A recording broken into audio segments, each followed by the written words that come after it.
Hi friends from around the world. In another video we looked already at reputation, Article 1.5 of the European Trademark Regulation. That is one issue. I want to get a bit deeper on the end of the end condition of this reputation requirement. So taking unfair advantage. So there's one issue here. And another issue is the family of marks, which we have never talked about, but there is an issue which you should know about. So let's start. Let's dive into it. What we have here, McDonald's, right? McDonald's, you know this already. This is the famous burger from around the world. But first, there was another company, a German company, a hotel company, who filed a application for European Union trademark right at EUIPO trademark right, and it was for class 43, the provision of accommodation here on the screen. It is a figurative mark. It is a bit complex mark. It says at the beginning the McDreams, McDreams, and below there is Traeumen zum kleinen Preis. That would be in German, dream of a small price. So it is a complex mark which has different figurative elements and word elements. Complex mark. Okay, against this trademark, which has been published, open for opposition, McDonald's filed an opposition. And it relied on 16 earlier marks. Yes, 16 earlier marks here on the screen. Among them is McDonald's. But 16 marks, there are all other marks which start with Mac. McBride, McBites, McNugget, Mac whatever it is. You see it here on the screen.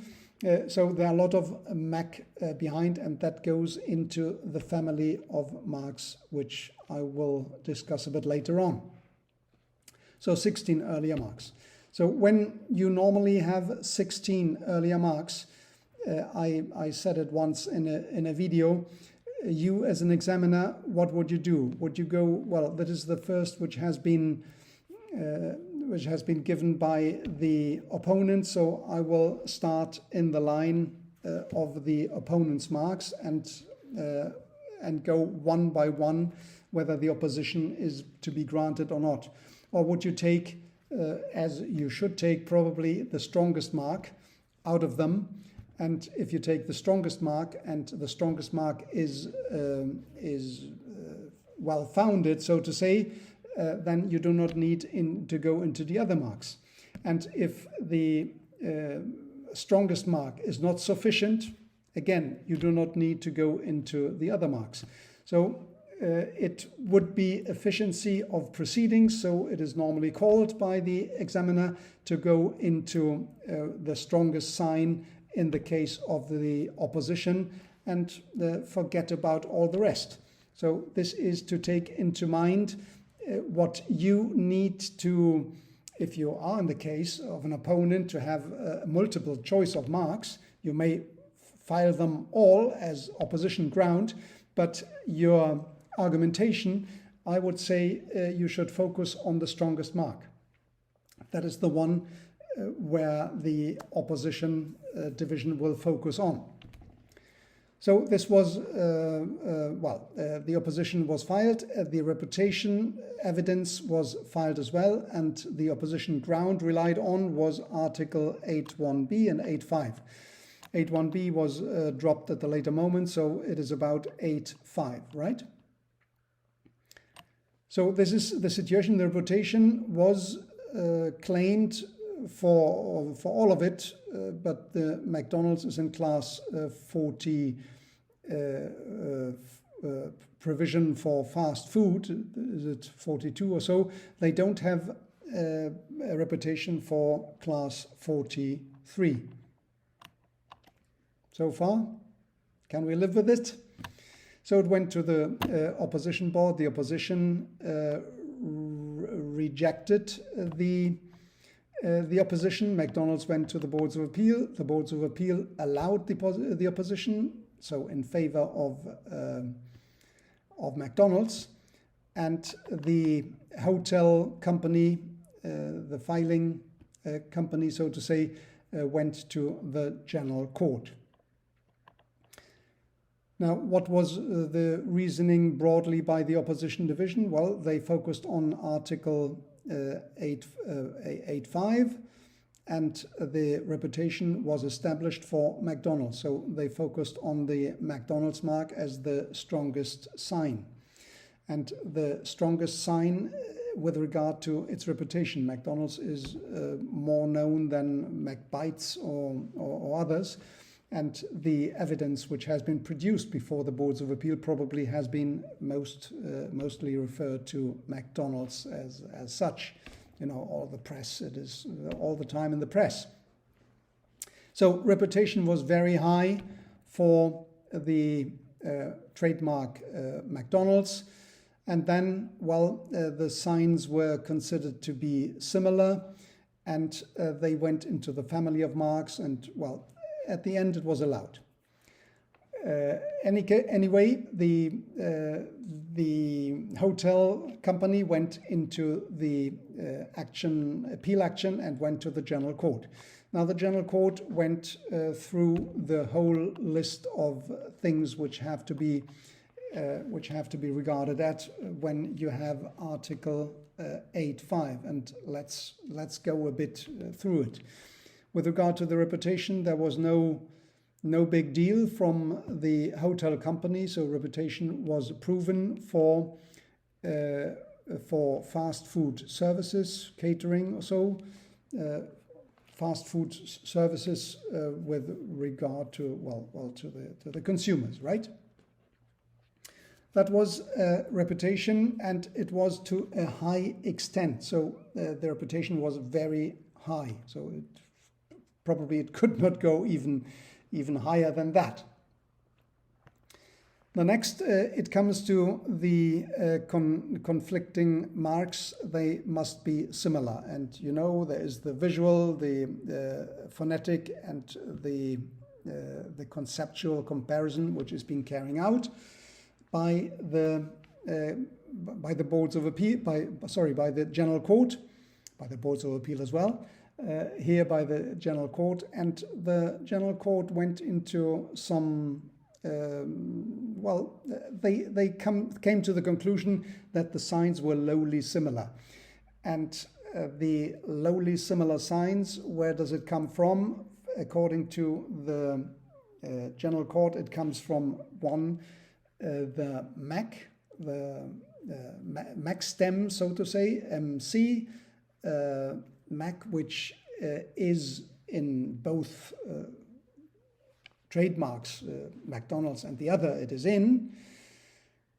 It is practically the only thing in which they coincide. Although the general court, again in the visual, they came to a bit astonishing conclusion that Dreams and McDonald's both starts with D and ends with S. So that was also be identified as a kind of similarity between the marks. So the marks, on the other hand, they have some differential elements as well, but it is about coming to a degree, even a low degree of similarity. Otherwise, we would not have the conditions fulfilled in Article 8.5, right? So it comes to the overall assessment, where we have to make a link between one and the other, between the two marks and the perception of the consumers, right? Within the overall assessment, we are talking here also about the family of marks. So where there is an important issue to have 16 marks being presented. So it is evidence that 16 marks exist on the register on one hand, and these 16 marks have one thing in common, which is the MC, the Mac. Now, what is the the consequence of the family of marks? Well, if you have a lot of marks on the market for different goods and services, etc., so it becomes very frequent for the consumers to come across them. And they know already, if they come from the same company, that this Mac mark and the other Mac mark, they come from the same company. They have some whatever decision behind that has a certain economic logic, that they want to be identified through different marks, but the consumer is already clear in its mind that they must have some connection. And even so, if you have, in the case here, 16 earlier marks, right? So this was the situation here. We had 16 earlier marks, all with the Mac stem, and then you have the younger mark, which is Mac Dreams. Well, Mac is just another Mac in addition to all those existing marks in the mind of the consumers, according to the General Code, and that would reinforce, so to say, the link the consumers would make between the one and the other. So even so, the services were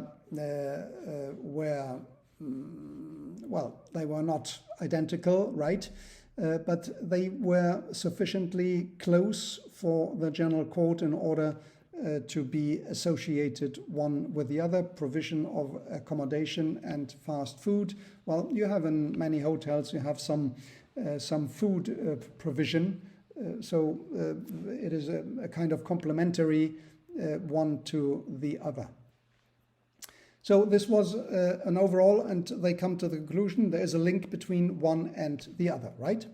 Now let's come to the unfair advantage. It may be unfair advantage, so the last condition of 8.5, either unfair advantage, to take unfair advantage of the reputation of the earlier mark without due cause, on the one hand, or it may be that is the younger mark would be used to the detriment of the repute or of the distinctiveness of the earlier mark. So in this case, this was raised here and discussed here, was about the taking unfair advantage. And unfair advantage, taking unfair advantage, is to ride on the coattails of the earlier mark. So to profit from the power of attractiveness of the earlier mark in favor of the younger mark. So it is a kind of shifting the reputation of the earlier mark here with regard to the earlier marks, to the family of marks, to the younger mark without due course, right? Without paying. So the due course was never any discussion here. So the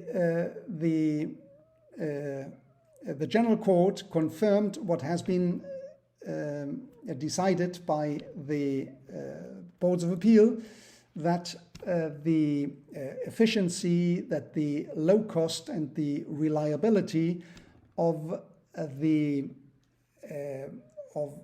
what is being associated with the earlier mark, with McDonald's, would be shifted to the hotel industry, so to say, to that mark, to the younger mark.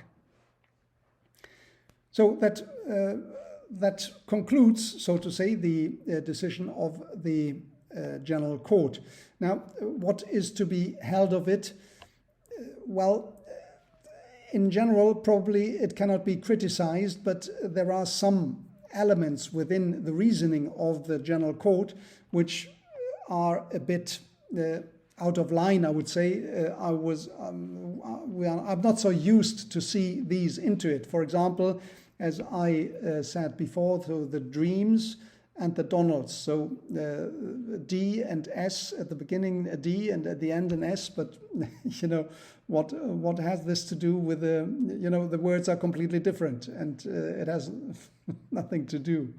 And even so, it is not about dreams here. It is about Traeumen. So I'm not clear where does this come from. Also, the complementarity. Well, the burger, so to say, and the accommodation. These are different things. So perhaps as well here, it is possible to think of a different way. What do you think? What is your opinion on this case?